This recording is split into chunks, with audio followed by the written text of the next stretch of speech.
आवे रात भवे नाचाइब माही मनीषावा।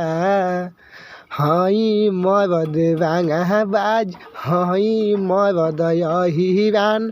नमस्कार दोस्तों, मैं हूं आप सबका छोटा भाई सनोज बिहारी और आप सबको बता दूं कि एक शॉर्ट वीडियो वायरल हो रहा है टुनटुन यादव जी का, जिसमें गाया गया है कि रात भर नचाई माही मनीषावा हई मरद हिरान। तो इस गाने से माही मनीषा को दिक्कत नहीं है, कुछ उनके चुतिया चमचे लोग हैं जो कि भोजपुरी में सोचते हैं कि विवाद करके हमारा कुछ दो रोटी चल रहा है व्यूज बढ़ाने के लिए, जी उन लोगों विवाद कर रहे हैं। तो आप सबसे आग्रह है, विनती है कि इस गाना को लेकर विवाद मत कीजिए, क्योंकि माही मनीषा एक नचनिया है, तो उसको नचाने के लिए अगर बोल ही दिया तो इसमें गलत क्या गया है।